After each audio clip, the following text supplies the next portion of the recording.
Hey, it's Monday, everyone. Hey, it's Monday. We missed Friday. We missed Friday. Hannah on a nap late. I'm only kidding. No, it's here. I'm trying to be nice to you. You had to reschedule. But anyway, it's kind of an uninteresting. Today is like the most uninteresting week in history. Like, I don't even think there's much to even talk about. Well, I mean, obviously politics, but we don't talk politics here. That's the government shutdown's over temporarily, right? Yeah, there's a temporary stopgap, yes, but he's kidding because he likes football and what's happening this week that I just learned about. The funny thing is, let's talk. I absolutely love. I'm a football nut, and the wrong teams are in the Super Bowl. Well, the wrong team. The poor Saints lost a game on the most controversial call in sports history. How could that possibly happen? They basically, just so you know, I mean, it's one of the biggest controversies in sports, and it's been for a while. And like, there was a pass interference call. I know you're not big into this. You know. I don't. It's like Swahili. And you're a Seminole. It's crazy how you could not be into football. I'm a former Seminole. You're a Seminole. You'll always be a Seminole. Seminole blood. I think I went to 2 games. But anyway, the biggest thing is with this is such a big controversy.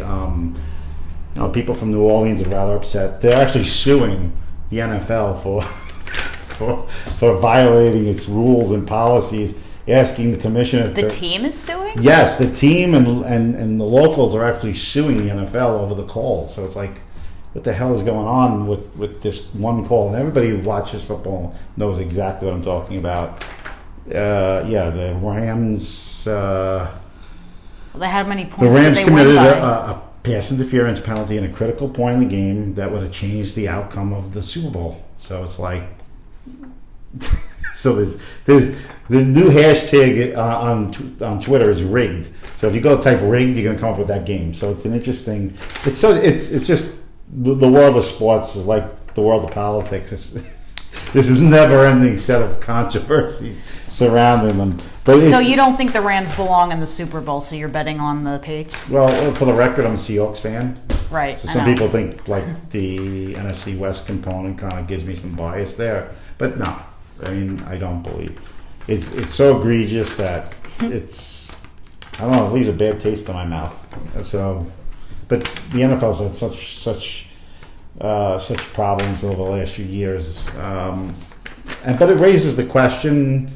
Sports teams in general basically have anti-competitive statutes not enforced against professional sports, which brings up an interesting topic of monopolies. So some people believe that rescinding not these monopoly clauses for professional sports. So the NFL is basically a single entity, and has been granted by, I forget who his president was, exemptions to the rules regarding monopolies, so they could actually monopolize. So that the NFL could have a competitor. NFL, you're saying? Yeah, they're allowed because there's really no competitor. So because there's no competitors. They believe conduct like this doesn't allow for the game to kind of, adapt or change. It's kind of like, it's a one-size-fits-all approach. It's an interesting thing. So it just brings up, this kind of oddity with professional sports. And this is not a professional sports broadcast, by the way. No. This is regarding CMAs. But it's just an interesting topic. No, we're just warming up. We're warming up because it is Super Bowl weekend. Do you have a pick? I told you she had to ask me which teams are playing. It's okay. I mean, I get it. I guess the Patriots because I live in the Northeast. That's about all I got. Yeah, I've never been to Los I'm going to go Angeles. Patriots. Last year I picked the Eagles. This year I'm picking the Patriots. And I was in Philly for the Eagles game Eagles. last year. I picked Eagles almost the exact score. Been a year. And this year Patriots by 17. So that's my pick. Patriots by 17. It's going to be a little bit of a wipeout. Do you do sports betting at all? No. I've never bet on sports, period. No point. No, I was asked to be part of Atlantic City, for God's sake. Fantasy or a football box thing, whatever you call it. Yeah. But I don't know. I don't bet. Yeah, I mean, it's not something that I do. But today's topic is one that Goes over a few of the misconceptions, and you have some questions about CMAs, which stands for Comparable Market Analysis, and this is what you get from your real estate agent. So can I go over the things that it's called? Like, the things that it's called? Yeah, like the different things that CMA. When people hear CMA, you're going to get a CMA. Normally, we shorten it to comps, right? That's what people call it. Comparable market analysis, comparable market analysis, competition market analysis. All these a comprehensive market analysis. But the market analysis is always everybody gets the MA, not the C, but it's comparable market. Well, that's the most important part, the comparable part. Yes, right? The comparable part. Because what are you comparing? And we're going to touch on some of those topics, and one of them is whether or not when people get a CMA or comparable market analysis, what the components are, but I have some other things that I want to throw into the mix here. Is it the most important thing in the meeting? And unfortunately, I believe it is. In a lot of people's perspective, it's like, well, we make comparisons, and the focus seems to be around 6 sheets of paper, what are the homes sold for, and it still misses a lot of points. So we're going to get into those. It's not just a one-size-fits-all approach about what you're looking for. It's also what you need to pay attention besides the CMA. Right, because every house is unique. So you're never going to find an every identical service is unique. Comp. And what establishes value is really key to the whole entire process. It's not something that's easily sought. It's a guessing game. An educated guessing. Yeah, it allows you to make an educated guess of value for But there's a lot of things that go into that. So we're going to pay attention to those things and some of the nuances that really drive value more than just saying what your house is compared to other properties. Right? So you have some questions for me, Hannah. Let's dive in to CMAs today. Just start out by giving me kind of a summary of what goes into a CMA. Okay, so which goes into the components. What are the components you find in comparative market analysis? So one of the things you really look at is it takes a look at homes that have sold, homes that are on the market currently, expired, and pending. So there's 4 basic categories. So basically it's a summary of everything that's kind of happened in the market over the last 6 months. It's very similar to an appraisal. It's similar in the fact that it has all components of a lot of appraisals. Appraisals do basically focus more on sold data. Some of them will incorporate some pending data. But it's very important to know that there is a difference. So there are 4 components. So those are the 4 components you want to look at. Let's go over each of those components individually. Sold houses is a good basis of fact of what the market's done over the last 6 months, and probably the most solid number within the bunch. So, because those are homes that were priced right, I guess, if they sold. Yeah, if they were sold, but it's not an absolute. Pending is the next, is the next biggest one. Pending is that sold. You could basically get a price range of where houses kind of met the market expectation and sold, and where some didn't. So it kind of tells you that these are the things that have, has some of the components that you need to say that, well, so this house had a couple of weighted factors we need to consider. Oh, sorry. There we go. She needs to straighten that out. Yes. So that's cut off. So that's the biggest thing. Now the next thing is your expired. Expired listings is an interesting it's an interesting set of rules with expired. Sometimes people consider them, some people don't. There are several factors that you shouldn't consider, except for the fact that seeing that overpriced listings don't sell. Yeah, I think that makes it a really important. Yeah, it makes an important distinction, but some of them are actually wildly off course. There are people who put their house on the market, and there are agents who take them that they're not correctly priced, and they have no intention of really realistically hitting the market, and it's very bad to get. Right, which is why I think it's important to look at them. Well, here's the for that reason. Yeah, and I think that's where the subjective part is, and that's what we deal with a lot of homeowners with. Is like the guy down the street has his house listed for $790, but yet the sold prices are basically reflected of $580. Right. And they believe just because that's on the house, that house is on the market for $780. I heard from a friend of a friend who says it's up for sale for 700, so I'm assuming that this is what I'm getting. Right, which is why people should always take the active listings with a grain of salt. Right. Yeah, I mean, the active and the expired could be vastly different from the realities. So it's the best reality check in the marketplace is active. Active, what you really want to do is active days on the market. You get a little bit better idea. But this is not a true science. It's not a true science, and there's several things that people need to factor in. That a appointment for market value of a property has other components involved, right? Right. Something I was curious about is, so we have 4 categories. We have active, pending, sold, and expired. About how many homes in each category do you need to kind of get a general idea? I guess the number one thing is like the uniqueness. So some properties are very extremely difficult to comp. Right. So let's just say you have a couple of houses with larger lot sizes than 90% of the houses on the market. How do you comp that? There's several varying factors. So it really depends on how common the property you're visiting is. So some of them have standard 40 by 100 lot, or 25 by 100 for a semi-attached, or 18 by 100 for a townhouse. The basic things that you're looking for is, are there some really good, distinct, exact matches within there? So it's really important to kind of get this one piece down. Is are there very distinct matches within the analysis? And it runs 6 months. So you basically have a 6 month, which is the same thing that's being used by an appraisal. 6 months of comparables. So you're going 6 months back.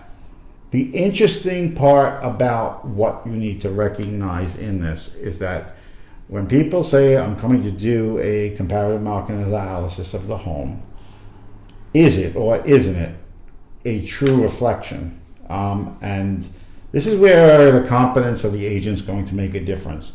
There's people who provide comps without explanation. The way you ask the question is the same way the homeowner needs to ask the question. How do you arrive at this? What are the parameters that you've decided on these 3 or 4 properties? So you have to know what you're really looking at in terms of homeowners' expectation of what these numbers are going to mean to them. So you really want to take the time to ask those questions and be diligent about it. So when you're being diligent about it, some of the things that are missed can be addressed prior to a house going on the market. And there are a lot of them. A lot. It's a vast sea of mistakes because too many people focus on numbers without focusing on a number of other distinct factors. Okay. With all those factors. Right? Yes. What would an example of that be? Well, one of the things about, and this is where those automated systems don't do a good job, is location-based factors. And I have a story about a house, Highland Boulevard, Great Kills. All the parameters of the house would say that the house comps at $650,000. Here's the interesting thing: location, even with saying everything's within a quarter mile, and sometimes this is really the distinction of knowing whether agents understand how to weigh these factors in making a true analysis of a property than just throwing properties that kind of just match bedroom sizes and right. You can't necessarily fit right. in like traffic patterns, for example, into an automated search. Whether it's a dead end street, how far in proximity it is to, and there's little tiny weighted factors within this that could substantially change the value of a property quite significantly. So you really want to look at this and you want to say, hey, when you looked at my house, did you consider factor A, B, and C? You should highlight the factors that are involved in making the best estimate of a price. But we have what I call, many homeowners, what I call place an intrinsic value on a house. So there's a love of the house. The homeowner always overestimates. Well, I never say always. There's about 90% overestimate value, probably to the tune of about 6 to 8% initially. So you really want to take that into as a factor. But you have to be able to, so everybody tends to be on the high side. It's very rare that you get on the low side. So, and that's the thing. I think some people also, they don't trust the process because they deal with strangers. They deal with strangers who are going into the house, or their referrals or whatever it may be. And they don't understand, or they feel like there's a certain level of trust. Well, is the person coming in to sell my house for the lowest possible price in order to get a quick sale? That's always a question that's always asked. This is where the competence level and the due diligence level, when you're asking about the specificity of where these comps come from and how they're being explained to you. Right, so you really need to kind of dissect what's on the comp. Yeah, it's got to be dissected in the sense of what is that agent's knowledge, and how do they not make the knowledge a factor in how they're coming up with a price. And if you're not comfortable with that, then you should reconsider who you're using, because it really comes down to competence is extremely important in this. The agent really needs to know the local area, because, for instance, yes, just one block over could be like really, really right. busy, a street that is a lot less desirable. So hence, a much lower price point on the same house. Right. Within like a 1 block radius. Right, and if they understand the marketplace, they understand what those factors are, and could weight them, weight that onto the price. So we've done this enough, and the people who are better at it know how to weigh these factors into creating a number subjectively, of course, and but they have a fuller knowledge of the marketplace and how it's reflected other properties that have sold similarly, even if they're not the same exact house. Right. So it's important to kind of get that nailed down. Experience is one. Understanding the market and studying it is a very key factor in that. So you need to study. The person who's doing this should not just see. If it seems like it's a whipped up approach, you better change the whip. Change the whip good, because it needs to be dissected in a way that's really, really, this is an important factor. People don't realize they're losing. Some people will lose between 4, I estimate between 4-6% to maybe as little as 2% on the price of a house from getting ill prepared advice. And it's a huge factor. So you have to be making sure that the key components are being demonstrated in such a way that every aspect needs to be very clear to you. And if you're not getting it clear, make sure before they leave that room, you get it clear, because it's not made clear in a lot of instances. There's a lot of industry terms being hitting with people. And it's like, we will, some people are very good with that sales approach. They'll hit hard and say, well, I know the market, and they'll leave it at that. And that's, they're not asking the right questions. We try to encourage people to ask the right questions here. Now, normally, at what phase in the listing process is a CMA presented to a seller? That is the best question yet. There's an overemphasis of it. So, too many times, there's different schools of thought on this. The biggest thing that I have an issue with is, does the agent understand the property before sitting down with the homeowner? And I think that's only established if you have to look at the property. You have to weigh in factors that you can make adjustments. A good agent can make adjustments on the fly based on several factors. Is there a date? Is there dating? Is there a dated kitchen? Is the bathroom's not up to par with the comps you came up with? It's so important that the person takes a look at what they're looking at prior to actually sitting down and saying, here's the comparables. Because there are some underlying factors, including like field of view from a porch can make a big difference in whether you could say, I could push the price barrier a little bit more here, or I can't. So you have to... And you have to kind of interview the homeowner and say, like, how long ago was your roof done? Or, things like that. I think that's even more basic, but there needs to be an understanding of the property from a perspective the agent needs to walk in like the buyer and say, what are the things and components that you like about the house that you think that are selling points and what they are. And those could have very, very drastic impacts on whether someone is going to, meet their expectations or not. So I do encourage that people, kind of understand the property, not just from a number standpoint. Numbers are nice, but it's not necessarily a factor. And I'll go over some reasons why it's not a factor in every case, because there are some cases where this part of the process of a CMA, when somebody says, well, I want a market analysis of my house, it's a little bit one-dimensional, and that's where you want to avoid. You don't want one-dimensional approach to this, because I think at the end of the day, when you're one-dimensional, you kind of lose track of what some of the things that are important in establishing value for a property is. So you want to actually grasp at how marketing is going to play a factor is one of them. Marketing does make a factor, and it needs something to be addressed with everybody who comes into the property to make an analysis. But is it or isn't it a factor in the price of a house? How does that impact? Photos make a big difference. We've done this as segments, and we've done how a house is presented is huge. It's marketing being something that really drives the value up. Yeah, I mean, here's an interesting case. We will have comparable houses that go on the market, and they will say, hey, are these houses, we've sold houses that go beyond comparables. That go above what comps are. Right. And there's some that may not for varying reasons. But we've broke records and there's no comps available.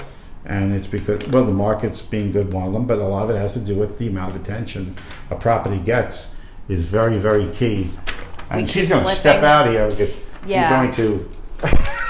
I don't understand. We tightened it. We're just not having... I'm going to continue though anyway. Yes, you can keep talking.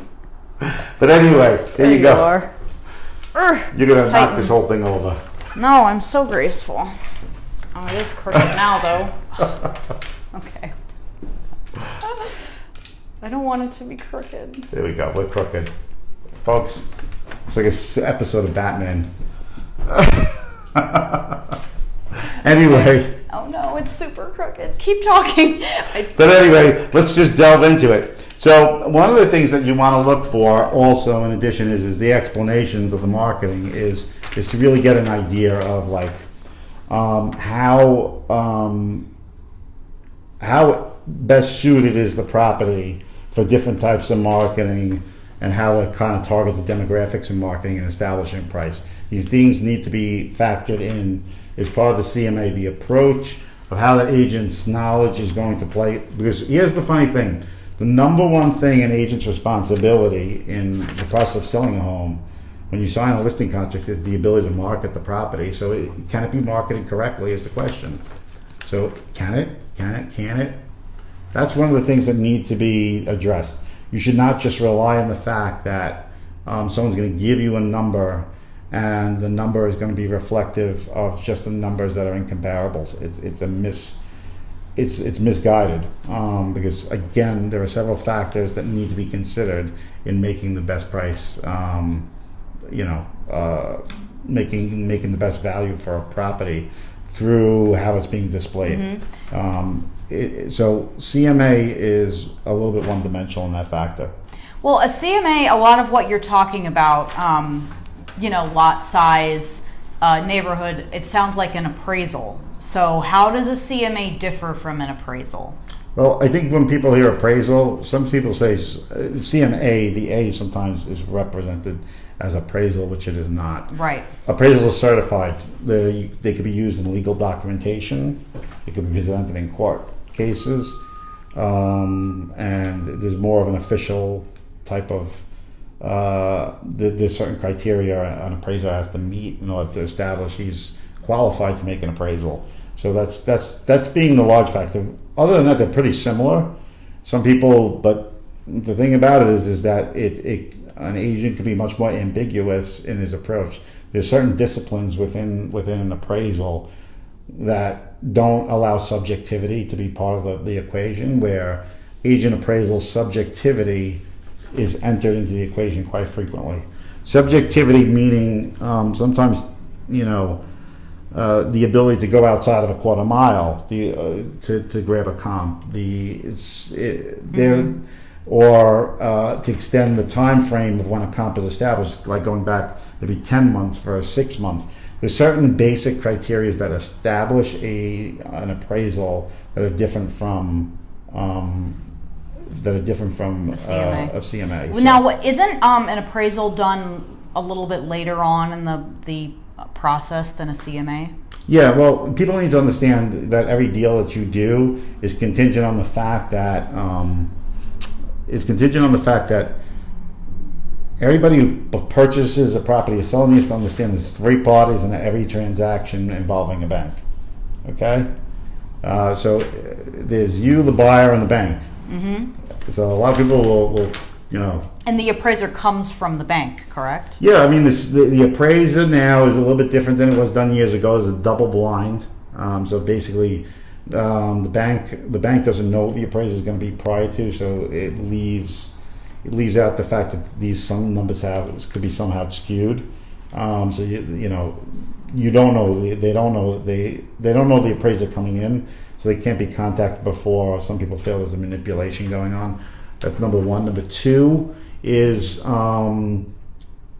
the where the comps and how they draw, the distinction of where the comps are being drawn from is completely up to the appraiser and no other factor. So challenging these things are possible, but it's not an absolute. Appraisers are pretty steadfast in the fact that they try to keep the basics, a core foundation for their appraisal to be, dead set. So they don't take those factors in. They're not ambiguous with it. And a lot of people get upset with it. But the bank is the investor in the property, and that's where people, I think that sometimes the buyer or the qualification of the buyer makes a difference. The bottom line is that it's a 3-party every real estate transaction involving a mortgage is a 3-party transaction. So the bank, in all fairness, needs to have its investment portfolio in order to establish when you go into the secondary market, the analysis that's being provided on these properties and need to be very, very, very. When I mean go to market, there's a secondary mortgage market, obviously. So the types of products that are associated with them there has to be a standard met. And the past crises led us to change the process around to be more distinct, less influenced, and so you can't have like the agent or someone calling the appraiser prior to getting there and say, "Oh, hey, do me a favor, this house doesn't meet the appraisal." Mm-hmm. Those types of manipulations are out because, again, the secondary mortgage market, which is a lot of these things are publicly traded, need an established set of criteria in order to go to market. Right. And it's more of a final word, whereas I guess CMA is kind of... Yeah, the big difference is that the subjectivity of CMAs also is substantial versus an appraisal. There are defined boundaries or limitations an appraisal could take into account. Square footage requirements, living square footage, not having basements as part of the square footage calculation. Mm-hmm. So all these things. We're just like tilting. I don't understand. Just leave it at this point. Had a rough weekend. No, you. I'm the one trying to fix things here. I just think you should leave it. It's gonna fall over. It's not. Hasn't. It seems like the more it tips. Oh, that's not good. It tipped. Okay. Does that look better? It looks a little better. Hurry up, get in the camera and say goodbye. Oh my gosh, I know. Feeling tipsy today. Oh my goodness. What in the world? Hannah, just leave it. Folks, you have every right to laugh at us right now. Oh, you should be. Good grief. Look, you have a larger audience than ever. Maybe you should make more follies. Oh my goodness. But anyway, it's important. At least we got a minute before it dips. That's the hard part about live video is it's just completely unedited. Also on a budget, 'cause here we are streaming on our iPad. Yeah, well, that's an expensive iPad. well, live It's another- broadcast equipment is usually more than. Oh, you can't please everybody, can you? But anyway, It was really funny. yeah. We look like we're crooked We'll today. make sure that the next one you'll get it straight. The video will be as pretty on our straight as game the with talk. this. All right, that's our promise here, is that our videos will be as straight as the talk. Maybe that's what we should change the theme of this to. I think at least I kind of kept it together. Real estate We SINY got through on it. deck. The camera angle is as straight as the talk. But anyway, but this one is definitely crooked. So ignore it. It's less It's noticeable. you can't edit this stuff, right? No, it would be easy if I could just like tilt it a little bit in post, but Isn't it? Yeah, you're used to doing that. I can no, I am. Yeah, well, if it was Final Cut Pro, it would be different. This is a Yeah. Facebook. You could have an off It's a day. little with more Fi- unforgiving. Off days and Final Cut Pro would go hand in hand. So you know, At least it didn't break. It's still in the bracket. yeah. Well, it has no protection. So if this iPad falls, it's an expensive fall. That's true. We need like a case. We need to upgrade a lot of our equipment. Don't judge people. I'm gonna needle her to death. But I think we kind of we did touch on everything. Now that we're a little straighter. Yeah, you're straighter. Haha, it's more fun than live like this. Yes, it is, Irina. It's absolutely more fun. It is. Should I make more fun of her or me? Which one should it be? She's in charge. Anyway. I got nothing. I'm just like feeling so defeated right now. I Yeah, tried so you know. hard. That goes along with the blue pants today that you can't see. You can't. My pants are awesome. Okay. She got away with the whole look You today. can't. It was definitely a Monday You morning. can't just do black and white all the time. Cameras like bright colors. But we never do black and white. I'm black and white. You're Oh, black you and sure. white. No, I'm black and blue. That's worse. But anyway, it's always fun. It's always exciting. We hope the thing with CMA is, yes, this could be a god awful boring subject. So and yeah, probably no, subject to a lot of we sleepiness. made it a little more fun for you Yeah. with Maybe- our mishaps today. We haven't fallen over in the chairs yet, but if you've We might fallen look as- like we're falling over, but we're actually. well, I mean, sitting with up the straight. intensity of this broadcast and the types of things we're talking about, CMAs is definitely not the absolutely funnest topic. I know. So You got to think of more made it fun ideas. You thought of this. You're right. Yeah. So there. But you're the public relations I can't. person. No, I can't exactly take credit for that. Yeah, but it's always fun and exciting. If you have questions or you want us to touch on a topic that you're not getting anywhere else, and make sure You're it's not real going estate to get it related. anywhere else. We're the only ones that do this. Please, yeah. Keep it real estate related. Instant message us with real estate related. Real estate questions. related questions only, or Staten Island based. We could take a Staten Island based question, right? Yeah, I mean, feel Even though free you're to. from Florida. What? Even though you're from Florida.